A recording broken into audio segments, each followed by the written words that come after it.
2013 was an up and down year. Started off on a real good foot, setting out trail cameras. We set out a bunch of trail cameras and getting some good pictures of some 2.5-year-old bucks. So we started in on setting up our stands, and usually we wait closer to season, but we was pretty anxious. So started setting up our deer stands, and then the season started, and as the season transpired, it kind of went downhill from there. We wasn't seeing near the deer that we had been, and they seemed like they just plumb moved clear off the property. So we were struggling, and I was talking to a buddy of mine, and he said, "I think I can fix your problem with setting you up on a hunt." He said, "I've got a lot of good deer over here," and he said, "I've got a lot of big bucks." So I couldn't turn down the opportunity of going hunting a bigger buck than what I've been chasing. So it turned out to be a pretty exciting hunt. Wow. Wow is all I can say. So the story goes, earlier this summer, I come out here and help a buddy of mine clear out some fence rows, and in exchange he said I can hunt out here. So he tells me on the way out here he's not sure if I can get up in the stand because the steps are pretty far apart. Well, we're up here about 27-30 foot in this tree stand, and he's got screw-in steps on this huge tree, so safety harness wouldn't fit around the tree, so me and my cameraman Aaron, we had to put our safety harness together so we could strap into the tree. And then I'm a little scared about getting down, but this is just an awesome spot though. He's got a food plot over here to our left. He's got a cut bean field over here, and he's got draws that run all the way around it. And on the back side is a cut bean field. And this is just a little pinch point in between every single one of them. So he's got a good deer on game camera, which is right out here in front of us at 20 yards. So let's just hope tonight goes well and we get to stick something big. Might even do a little doe management tonight, maybe stick a doe or something. But yeah, I'm just a little nervous about the climb down. So let's get it done early before dark, because I'm scared to climb down in the dark. I ain't even gonna lie. Wish us luck.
When you get the trembles with the doe, my legs are shaking so bad, and it's just the doe.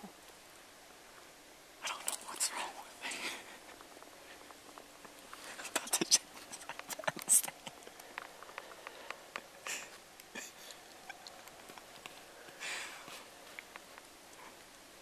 I don't know what it is. It needs to stop.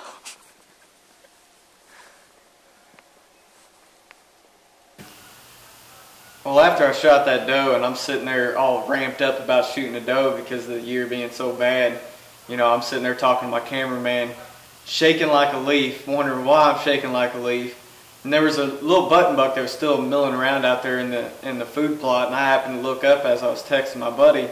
I happened to look up, and he was looking at something coming out of the woods, so I looked over, and lo and behold, is the big buck that he's been after, and the one that we looked at game camera pictures, he was coming. Okay, so right at this point, I'm freaking out. I've got to start ranging some stuff. He's in the wide open, and he's coming in just like on a string. And I'm sitting there ranging different dirt clods as he's coming in, and he's getting closer and closer. Well, my rangefinder's having to freeze up, and what a heck of a time for him to freeze up. So I'm sitting there telling my cameraman, my rangefinder's froze up. I thought he was 44, 45 yards out, and I put my 40-yard pin at the top of his back and let her eat.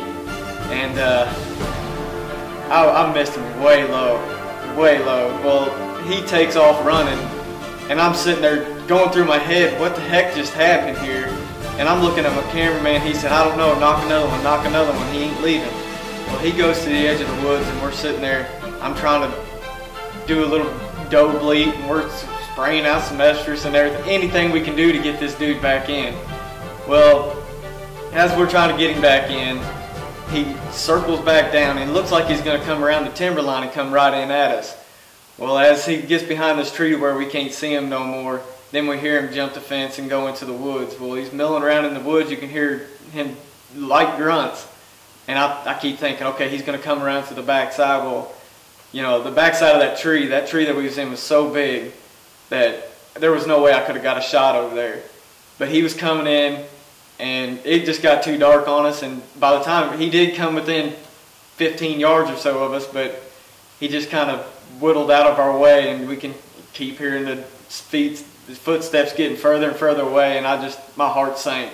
It was just a devastating moment. But we ended up, after he left, we got my buddy down there, and we went and tracked the doe that I'd shot earlier.